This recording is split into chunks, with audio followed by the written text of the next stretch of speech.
No programa de hoje, a gente continua a entrevista iniciada na semana passada com o promotor de justiça Manuel Cassimiro Neto sobre a problemática das drogas. Na edição anterior, a gente falou sobre a lei antidrogas, sobre a correlação entre entorpecentes, violência e criminalidade e sobre o crime de tráfico de drogas.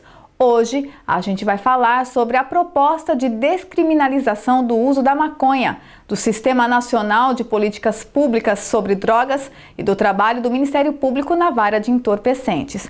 Seja bem-vindo mais uma vez ao nosso estúdio. Promotor, uma das questões mais polêmicas na atualidade é a proposta de descriminalização do uso da maconha. O que o senhor acha disso? Essa questão da descriminalização ou da despenalização, que foi o que foi feito nessa lei para usuário, na lei de antidrogas para usuário,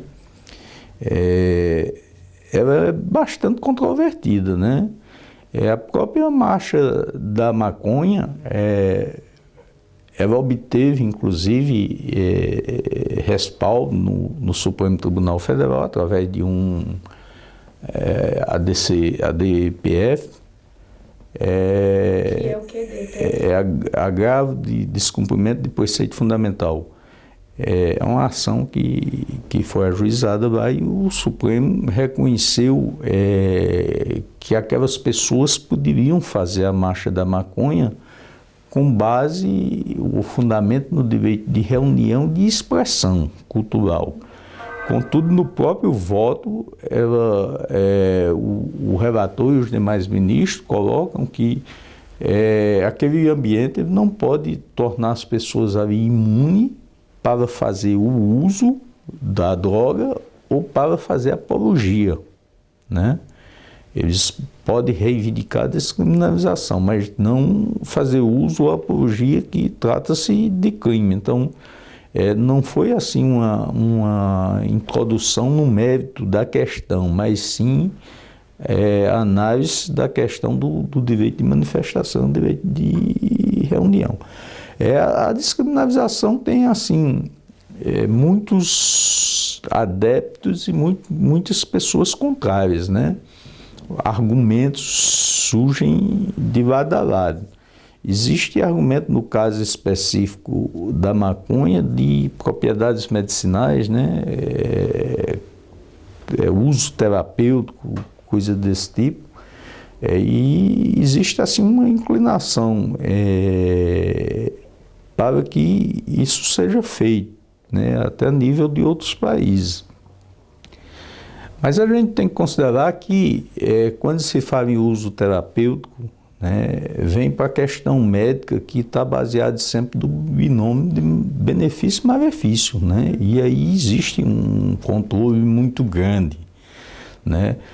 Seria assim incompatível a conduta do Estado em liberar o uso de uma droga que traz mal à saúde, né? Comprovadamente a maconha causa sérios problemas à saúde, causa problemas pulmonares, causa problema na memória recente ou na memória curta, né? Afeta o ser humano. Então seria assim incompreensível que o Estado fosse legalizar algo que faz mal à saúde, né? Aí o pessoal argumenta que a legalização afastaria o usuário do traficante e isso evitaria a criminalidade e a violência.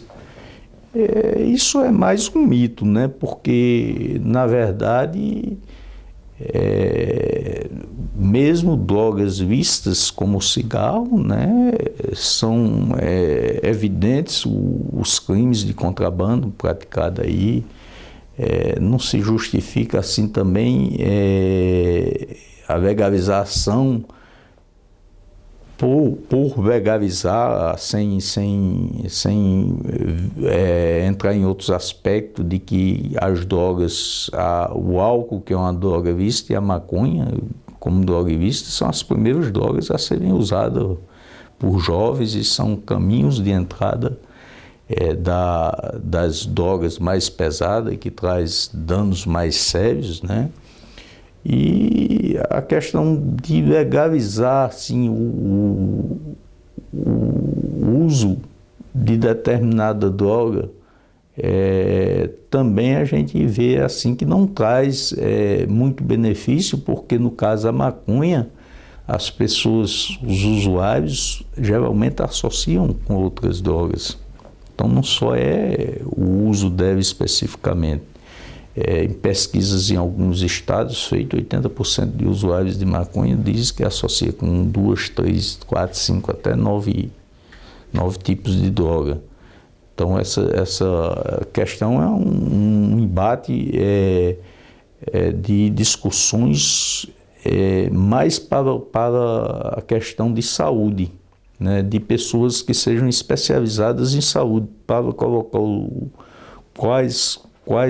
o aproveitamento medicinal que teria e os malefícios que ela pode trazer para a sociedade. Veja a questão da legalização de uma droga que o Estado sabe que ela traz danos à saúde, que vai ocasionar uma demanda de tratamento muito grande, né, num sistema de saúde como se tem o Brasil.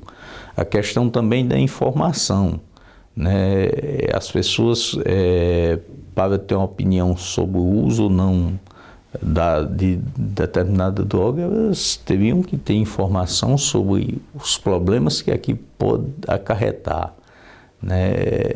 A questão de criminalidade, de reduzir criminalidade e de enfrentamento à droga é uma questão que não passa por essas medidas simples, elas passam por políticas de prevenção, políticas públicas preventivas, políticas nas escolas, junto às crianças e aos adolescentes. O que não se faz com crianças e adolescentes em termos de políticas públicas se paga mais caro adiante, né? Isso é evidente. Se as crianças e adolescentes têm políticas públicas para afastar os fatores negativos do ingresso no mundo das drogas e potencializar os fatores positivos de afastamento das drogas, futuramente, com certeza, teria uma redução de usuários de droga. Basta ver, aí não é pelo fato de ser visto, mas a redução que houve no consumo de cigarro, né? Não foi assim por acaso, mas foi decorrente de uma maciça campanha sobre os malefícios que o tabaco poderia ocasionar, que levou a essa redução no consumo. Como o senhor avalia o Sistema Nacional de Políticas Públicas sobre Drogas? Olha, o CISNAD, ele tem assim, eu acho que o governo tem uma boa vontade, né? Mas é aquela mesma história que a gente partiu da lei. Se tivesse adequado e funcionando perfeitamente, teria os resultados, né? E os resultados, infelizmente, né, não são bons. A gente vê assim avanços em programas governamentais, até porque ele começa a direcionar, a partir da lei 11.343, direcionar políticas públicas de prevenção. Existem programas na área de prevenção e existe também agora, recentemente, programas que foram criados na área da recuperação, né, do tratamento. Agora a gente precisa ainda ver isso funcionar, né? A gente precisa ver os centros terapêuticos funcionarem, né? A gente precisa de ver estudos estatísticos sobre as pessoas em recuperação, em tratamento, que não existe, não se sabe quantas pessoas existem no país em tratamento, em recuperação, faz estatísticas sobre usuários, mas não se faz sobre pessoas em tratamento, em recuperação. A gente precisa ver investimentos nessa área, né? O Estado colocando à disposição das pessoas, das famílias que têm problema com usuário de droga, esses tratamentos. Mas tem ações aí boas, os CAPs, por exemplo, CAPS-AD, né? A gente chega assim a ver alguma sinalização, né? Temos problemas, lógico. João Pessoa, nós temos 2 CAPS-AD, se não me engano, para uma população de 1 milhão de habitantes, né? Social, álcool e droga. Álcool e droga, né? Então a gente tem para a gente avaliar como positivo, a gente teria que esperar os resultados. Para finalizar, eu gostaria que o senhor nos explicasse como que funciona o trabalho do Ministério Público na área de entorpecentes. Bom, a atuação do Ministério Público nessa área, como em outras áreas, ela passa por uma multidisciplinariedade, né? Como a própria lei dividiu a questão da prevenção, da reinserção, o tratamento e da repressão, o Ministério Público, nós temos na Paraíba a divisão das curadorias, né? Poderíamos citar na área de prevenção a curadoria ou promotoria da educação, né? Na área de tratamento pode citar a promotoria da saúde do cidadão. Inclusive, uma das políticas públicas do governo federal que parece interessante é a questão da redução de danos, né? A ação integral da saúde para usuários de droga e álcool, que coloca o usuário, o respeito ao usuário como sujeito, né? Aceitando a condição de usuário, mas efetivando direitos básicos, direitos de saúde, direitos fundamentais da pessoa. Então a gente tem essas atuações do Ministério Público nessas áreas. No caso específico da promotoria, junto à vara de entorpecentes, ela está situada dentro da promotoria criminal de João Pessoa e ela é direcionada à repressão, né? Repressão. Então, o trabalho do cargo de 8º promotor criminal, com atribuições perante a vara de entorpecente, é direcionado exclusivamente à repressão e à persecução penal. Como o fiscal, o controle externo da atividade policial, né, de forma difusa, o promotor acompanha as investigações de inquéritos policiais, de medidas cautelares, especiais, todos os procedimentos afetos à repressão exige a atuação do Ministério Público, as técnicas especiais de infiltração, de ação controlada, todas necessitam parecer do Ministério Público.